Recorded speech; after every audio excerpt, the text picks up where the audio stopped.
4 वाजेपासून बंद.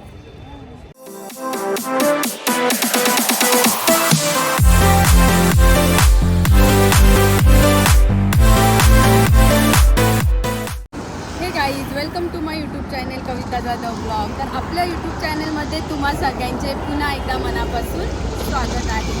तर मी आज आलेले आहे महाराष्ट्रातील पुणे शहरातील भीमा नदीच्या काठावर वसलेले भीमा कोरेगाव येथे विजयस्तंभ पाहण्यासाठी मी इथे आलेली आहे. तर इथली जर्नी माझी कशी होते ती तुम्हाला बघायची आहे. सो व्हिडिओ कंटिन्यू करा.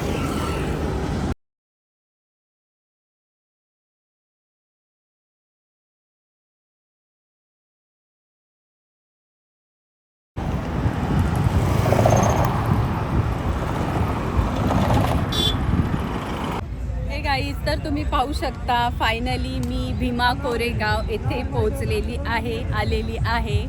आज दिनांक 27 डिसेंबर 2025 आहे आणि तुम्ही पाहू शकता शौर्य दिन हे 1 जानेवारी रोजी साजरा केला जातोय. पण त्याआधीची पूर्वतयारी तुम्ही पाहू शकता आणि खूप मोठ्या संख्येने पब्लिक इथे आता येत आहे.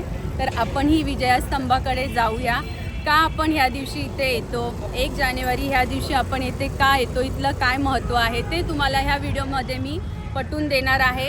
सो व्हिडिओ कंटिन्यू करा आणि माझ्यासोबत या. 1 जानेवारी 1818 मध्ये भीमा कोरेगावमध्ये एक ऐतिहासिक युद्ध झाले. ब्रिटिश ईस्ट इंडिया कंपनीकडून लढणाऱ्या मोजक्या सैन्यात मोठ्या प्रमाणात महार समाजातील सैनिक होते. समोर पेशव्यांची मोठी फौज होती. संख्येने कमी असूनही महार सैनिकांनी शौर्याने लढत पेशव्यांना मागे हटवले. ही लढाई दलित समाजाच्या शौर्य, आत्मसन्मान आणि अन्यायाविरुद्धच्या लढाईचे एक प्रतीक मानली जाते. त्यामुळे भीमा कोरेगाव हे आजही प्रेरणेचे आणि अभिमानाचे ठिकाण आहे. 1 जानेवारी 1818 संख्येने कमी, साधन मर्यादित, पण मनात प्रचंड आत्मविश्वास. महार समाजातील वीर सैनिकांनी पेशव्यांच्या मोठ्या सैन्याला धैर्याने सामोरे जात इतिहास बदलून टाकला. ही लढाई दाखवते की शक्ती संख्या नाही तर धैर्य आणि आत्मसन्मान असते. ब्रिटिशांनी विजयाच्या स्मरणात स्तंभ उभारला आणि ह्या उभारलेल्या स्तंभाची उंची 28 मीटर आहे. तसेच त्या स्तंभावर महार सैनिकांची नावे सुद्धा कोरलेली आहेत. तसेच स्तंभाच्या आजूबाजूला ऐतिहासिक आणि स्वागत क्षमता सेवांसाठी विस्तारित क्षेत्र आहे. त्यामध्ये अभिवादन स्थळ, उद्यान आणि सुविधांचे नियोजन सुद्धा केले गेलेले आहे. भीमा कोरेगावची लढाई मराठा समाजाविरुद्ध नव्हतीच. ही लढाई पेशवे बाजीराव दुसरे आणि ब्रिटिश ईस्ट इंडिया कंपनी यांच्यात झाली. पेशवे म्हणजे संपूर्ण मराठा समाज नव्हे तर त्या काळातील सत्ताधारी व्यवस्था होती. महार समाजातील सैनिक हे मराठ्यांचे भूमिपुत्र होतेच. त्यामुळे ही लढाई जाती किंवा समाजाविरुद्ध नव्हती तर अन्याय, सत्तेविरुद्ध आणि स्वाभिमानासाठी ही लढाई होती. जसं तुम्ही मानवंदना देण्यासाठी 1 जानेवारीला येताच, पण जर 1 जानेवारीला तुम्हाला इथे यायला नाही जमलं तर तुम्ही इतर दिवशीही इथे यायला हवं. जेव्हा तुम्हाला जमेल तेव्हा तुम्ही इथे या, कारण आपल्या पुढच्या पिढीलाही याची माहिती असायलाच हवी.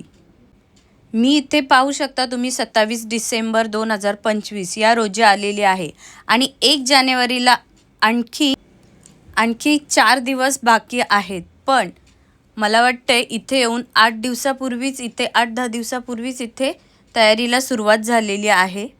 आणि तुम्ही पाहू शकता 27 डिसेंबर ह्या दिवशीही इथे भरपूर संख्येने लोक अभिवादन करण्यासाठी आलेली आहेत.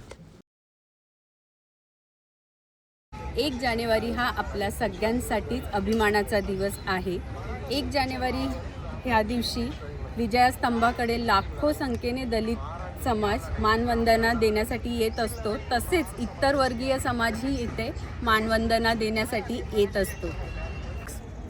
तर आपला हा व्हिडिओ तुम्हाला आवडला का ते मला कमेंटमध्ये सांगायला विसरू नका.